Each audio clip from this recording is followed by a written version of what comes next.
Hi dear friends, welcome to study point English classes. शुरू करते हैं। Action denoter simple present tense.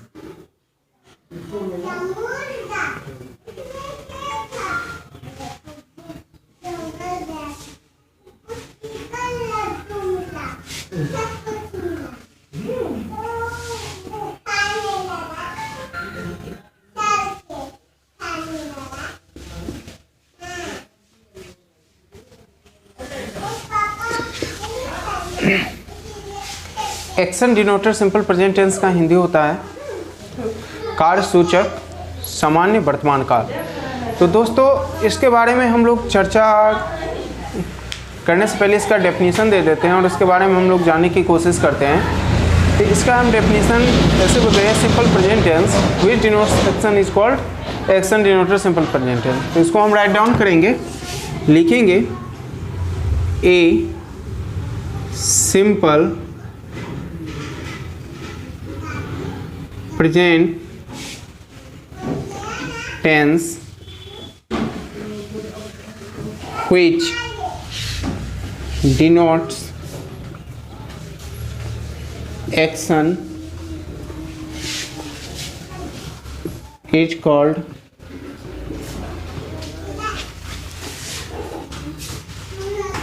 action denoter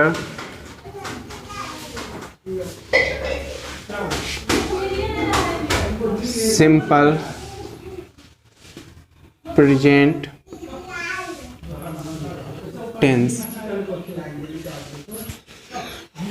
dear friends, मैंने definition दिया है, simple present tense which denotes action is called action denoter simple present tense. तो दोस्तों, इसका हिंदी क्या होगा?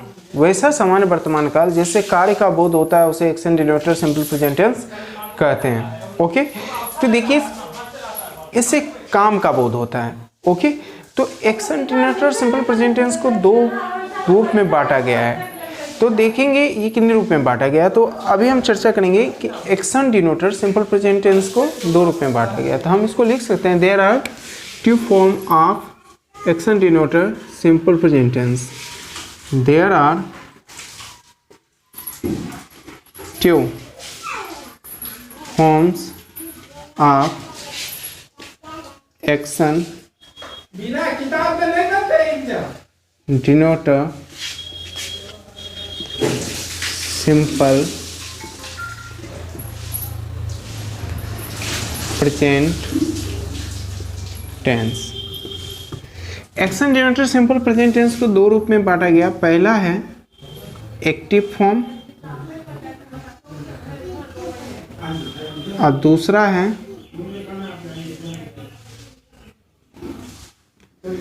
Passive form. Dear students, action denoter simple present tense को दो रूप में बांटा गया है। पहला है एक्टिव फॉर्म और दूसरा है passive form. First we no discuss about active form. पहले हम लोग चर्चा करते हैं एक्टिव फॉर्म के बारे में और उसके जानने की कोशिश करते हैं। ओके, तो फर्स्ट हम लोग लिखेंगे active form.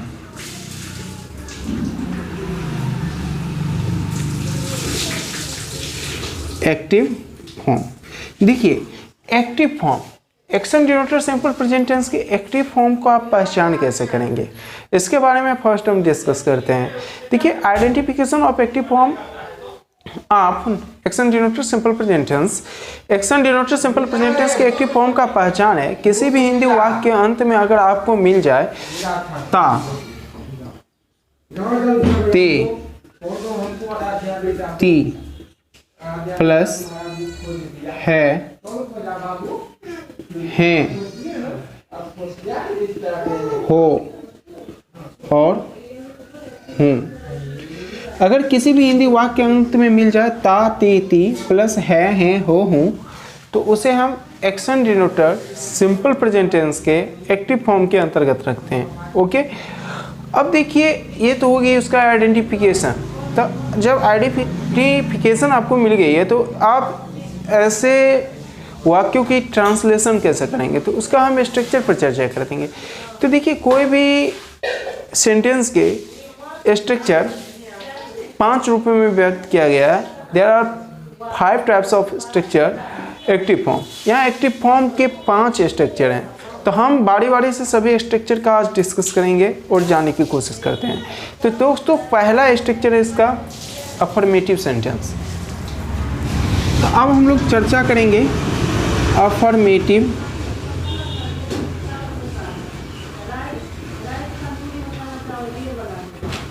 Sentence. Affirmative sentence का हिंदी होता है सकारात्मक वाक्य। दोस्तों सकारात्मक वाक्य के अंतर्गत इसका स्ट्रक्चर होता है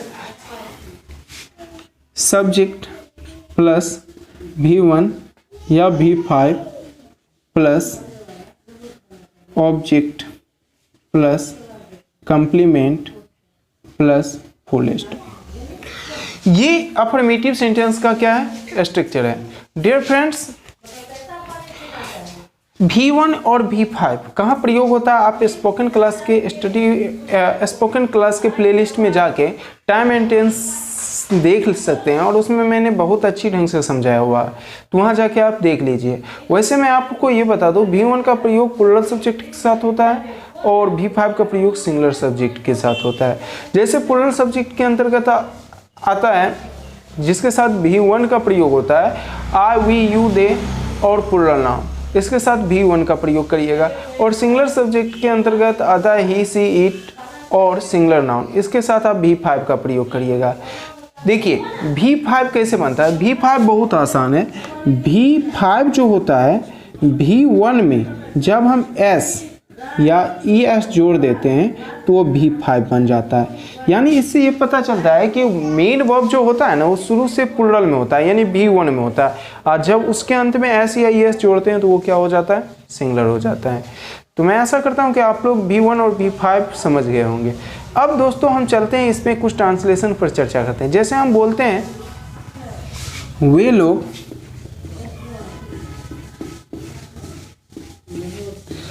अपना काम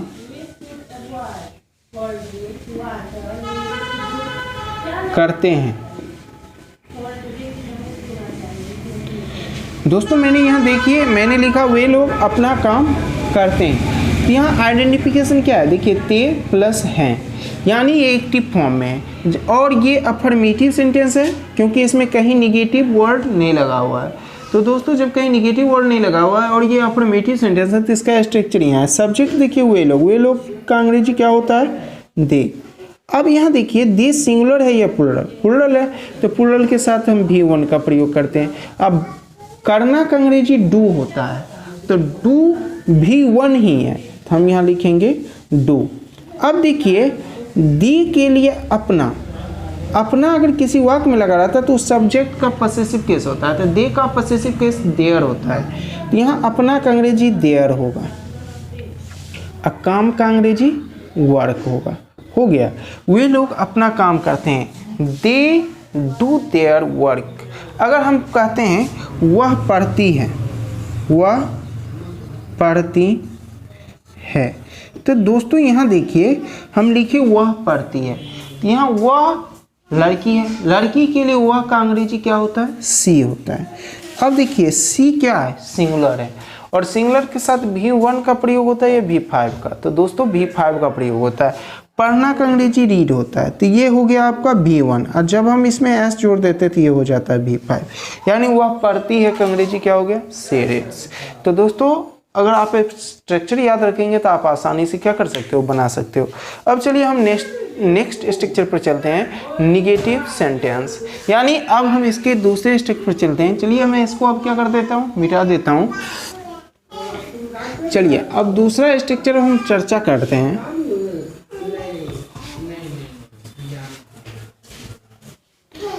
चलिए दूसरा स्ट्रक्चर क्या है, चलिए अब हम दूसरा स्ट्रक्चर पर चर्चा करते हैं और वो स्ट्रक्चर है आपका निगेटिव सेंटेंस। निगेटिव सेंटेंस देखिए निगेटिव सेंटेंस में क्या होता है नकारात्मक वाक्य। तो action denoter simple present tense के निगेटिव एक्टिव फॉर्म के निगेटिव सेंटेंस का स्ट्रक्चर होता है सब्जेक्ट प्लस डू या does plus not plus V1 plus object plus complement. तो इसको हम वही लिख देते हैं। तो देखिए इसका क्या होगा सब्जेक्ट प्लस डू या does plus not plus V1 plus object plus complement, और लास्ट में दोस्तों यहाँ पे फुल स्टॉप होता है। अब चलिए इस पे एक तो एग्जांपल देख लेते हैं और समझने की कोशिश करते हैं। अब देखिए यहाँ डू आया और डज आया, तो बस डू V1 हुआ और डज V5 हुआ। ओके, तो जैसे आप V1 V5 का प्रयोग करते हैं उसी तरह डू और डज का भी प्रयोग करेंगे, यानी आई वी यू दे और प्लूरल नाउन के साथ डू का प्रयोग करेंगे और सिंगुलर नाउन और ही सी इट के साथ आप डज का प्रयोग करेंगे। जैसे मैं एक एग्जांपल देता हूं, वह मैदान में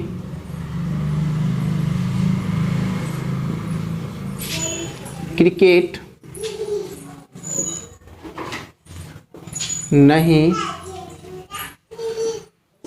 खेलता है। अब दोस्तों इसमें देखिए पहचान है, एक्टिव फॉर्म का मैंने आपको पहचान बताया था कि जिस हिंदी वाक्य के अंत में ता ते ती प्लस है हूँ लगा हो, तो यहाँ देखिए आपको ता प्लस है लगा हुआ है, यानी ये एक्टिव फॉर्म में, और इसका नहीं इसमें लगा हुआ है, यानी ये निगेटिव सेंटेंस हो गया। जब ये निगेटिव सेंटेंस हो गया तो इसका स्ट्रक्चर कैसे होगा, देखिए स्ट्रक्चर में क्या है, सबसे पहले सब्जेक्ट लिखना है। सब्जेक्ट यहाँ क्या है, हुआ का अंग्रेजी क्या होगा यहाँ ही। अब देखिए उसके बाद डू या डज है, तो ही सिंगुलर है, सिंगुलर के साथ डज का प्रयोग होता है, तो हम यहाँ डज का यूज करेंगे। उसके बाद देखिए नोट है तो हम नोट लगाएंगे। उसके बाद V1, खेलना का अंग्रेजी प्ले। अब प्ले खुद V1 है, उसमें छेड़छाड़ नहीं करना है, तो हम यहाँ क्या लिखेंगे, play. He does not play. अब देखिए क्या ऑब्जेक्ट के स्थान पर क्रिकेट है, तो हम क्रिकेट लिखेंगे। मैदान में, इन द फील्ड। ये हो गया आपका नेगेटिव सेंटेंस का ट्रांसलेशन। अब चलिए नेक्स्ट स्ट्रक्चर पर चलते हैं। अगला स्ट्रक्चर है आपको इंट्रोगेटिव सेंटेंस, यानी अब हम लोग आएंगे तीसरा दोस्तों है आपका इंट्रोगेटिव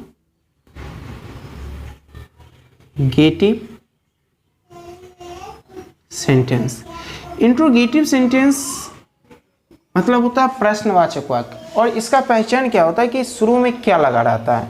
ओके, शुरू में अगर कोई सेंटेंस में के शुरू में क्या लगा हो तो वो इंट्रोगेटिव सेंटेंस होता है। तो इसको आप इसका स्ट्रक्चर देखिएगा तो इसके शुरू में ही डू या डज का प्रयोग हो जाता है, डू या डज। उसके बाद दोस्तों सब्जेक्ट आता है, उसके बाद हम V1 देते हैं, उसके बाद ऑब्जेक्ट, उसके बाद कॉम्प्लीमेंट। लास्ट में एक बात ध्यान रखिएगा, इसके लास्ट में हमेशा क्वेश्चन मार्क का प्रयोग होता है। अगर क्वेश्चन मार्क का प्रयोग आप नहीं देते हैं तो आपका सेंटेंस क्या हो जाता है, गलत हो जाता है। तो दोस्तों अब इस पर हम एक एग्जांपल देख लेते हैं। जैसे लिखते हैं, क्या हम लोग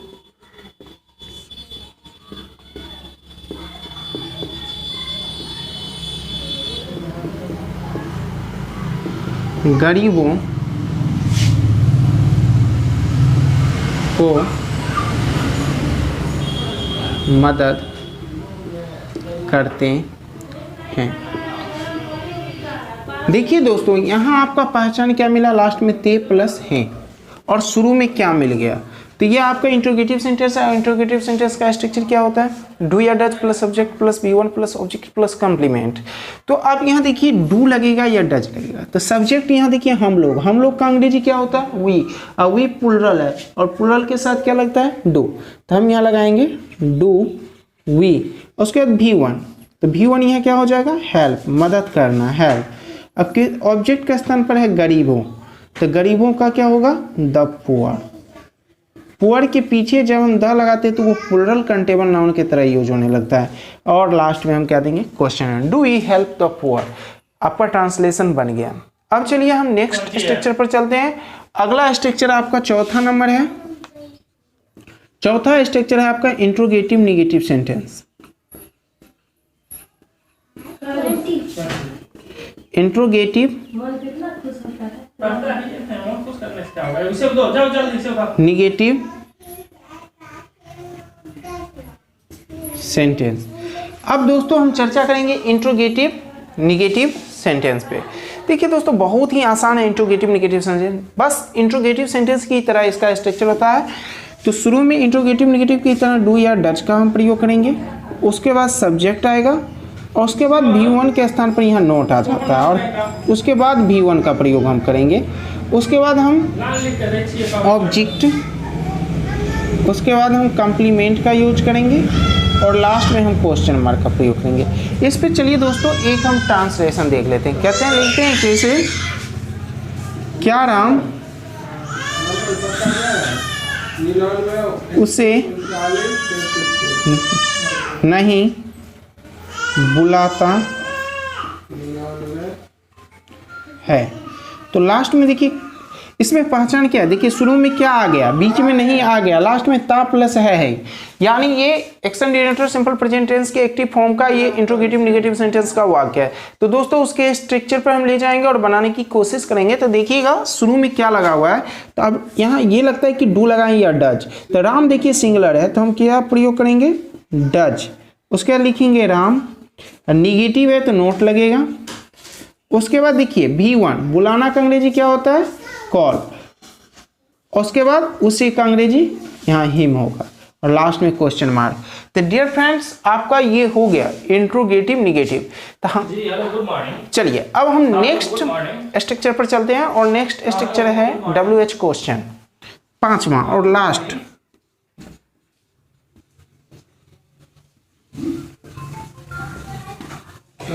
अब डियर फ्रेंड्स हम WH क्वेश्चन पर चर्चा करते हैं जो काफ़ी आसान और इजी है।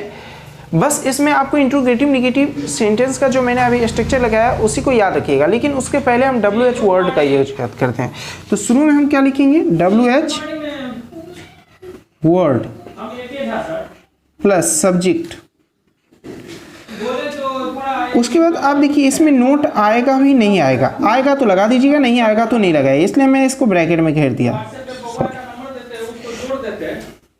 चलिए WH क्वेश्चन का मैं स्ट्रक्चर देता हूँ। शुरू में देखिए हम लिखते हैं WH वर्ड, उसके बाद डू या डज प्लस सब्जेक्ट। उसके बाद आप नोट का यूज करिए। उसके बाद आप V1 का यूज करिए। उसके बाद ऑब्जेक्ट की, उसके बाद कम्प्लीमेंट का और लास्ट में क्वेश्चन मार्क का। इसी नंबर पर भेज दे व्हाट्सएप पे। तो चलिए दोस्तों यहाँ एक क्वेश्चन होती है WH वर्ड क्या है, देखिए। और इसका WH क्वेश्चन का हम पहचान कैसे करेंगे। अगर देखिए किसी वाक्य के मध्य में, यही लिख देता हूँ, किसी वाक्य के बीच में अगर क्या, क्यों, कैसे, कहाँ, कब, कौन लगा रहता है तो ये हो जाता है WH वर्ड, और सेंटेंस में लगा रहता है तो हो जाता है WH क्वेश्चन। तो इसी का जो हम अंग्रेजी लिखते हैं ना वही हो जाता है WH वर्ड। इसमें कोई कन्फ्यूजन नहीं होना चाहिए। चलिए मैं उसका अंग्रेजी लिख देता हूँ, उसके बाद मैं एक ट्रांसलेशन देखता हूँ। देखिए यहाँ क्या का अंग्रेजी क्या होता है, व्हाट। क्यों का अंग्रेजी व्हाई। कैसे का अंग्रेजी हाउ। कहाँ का अंग्रेजी वेयर। कौन का अंग्रेजी हु। कब छूट गया, कब का अंग्रेजी हुए ना था।